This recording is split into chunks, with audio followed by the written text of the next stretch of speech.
प्रिय भक्तजनों, सावन का महीना प्रारंभ हो चुका है। आज के हमारे इस वीडियो में हम आपके लिए लाए हैं सावन मास के प्रथम सोमवार की पौराणिक कथा।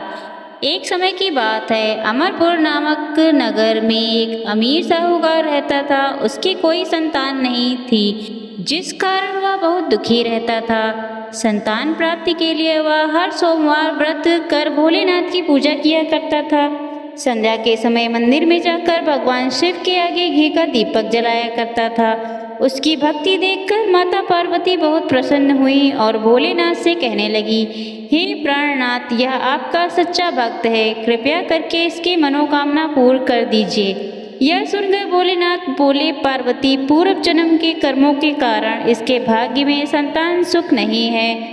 परंतु माता पार्वती नहीं मानी। तब भोलेनाथ ने स्वप्न में उस साहूकार को दर्शन दिए और संतान प्राप्ति के वरदान के साथ साथ यह भी बताया कि उसका पुत्र अल्प आयु होगा और उसकी आयु मात्र 16 वर्ष की होगी।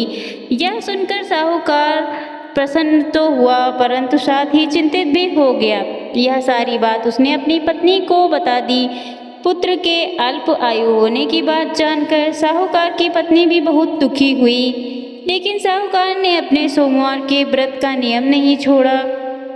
कुछ समय बाद साहूकार के घर में एक सुंदर पुत्र रत्न पैदा हुआ, जिसका नाम उन्होंने अमर रखा। अब अमर 11 वर्ष का हो गया था, तो साहूकार ने उसे अपने मामा के साथ शिक्षा ग्रहण करने काशी भेज दिया। साहूकार ने उन्हें रास्ते के लिए कुछ धन दे दिया और कहने लगा, तुम जहाँ भी रात्रि विश्राम करो, वहीं यज्ञ आदि करके ब्राह्मणों को भोजन करवा देना।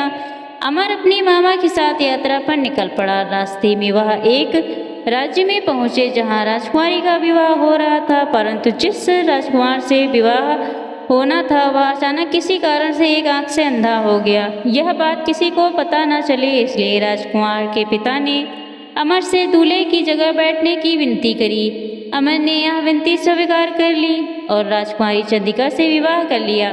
विदाई के समय अमर ने राजकुमारी चंद्रिका को सारी बात बता दी और उन्हें अपने पिता के घर छोड़कर काशी की ओर चल दिए। जब अमर 16 वर्ष का हो गया, तब उन्होंने एक यज्ञ का आयोजन किया और यज्ञ के बाद ब्राह्मणों को भोजन कराया और अन्य वस्त्र दान भी किए। उसी रात्र निद्रा में अमर की मृत्यु हो गई। उसके मामा जोर जोर से रोने लगे। उनका विलाप सुनकर भोलेनाथ और माता पार्वती वहां आ पहुँचे। अमर के मामा का विलाप देखकर माता पार्वती भोलेनाथ से बोली, प्रभु, इस व्यक्ति के कष्ट को दूर कीजिए। तब भोलेनाथ बोले, पार्वती, यह वही साहूकार का बालक है जिसे 16 वर्ष तक जीवित रहने का वरदान मिला था।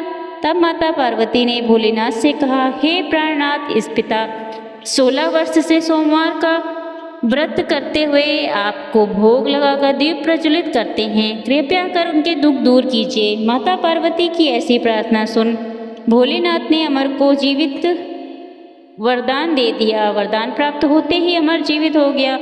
स्वस्थ होते ही वह अपने नगर की ओर वापस लौट चला। तब रास्ते में वह राजकुमारी चंद्रिका के पास आ पहुंची। वहाँ के राजा और राजकुमारी चंद्रिका ने अमर को पहचान लिया। राजा ने राजकुमारी चंद्रिका को अमर के साथ उसके घर की ओर विदा किया। वहीं दूसरी ओर साहूकार और साहूकारिणी यह जानते थे कि 16 वर्ष की आयु में उनके पुत्र की मृत्यु निश्चित है। इस कारण वह बहुत दुखी थे और कष्ट में अपना जीवन बिता रहे थे। तभी उनका पुत्र अमर राजकुमारी चंद्रिका के साथ घर पहुंच गया।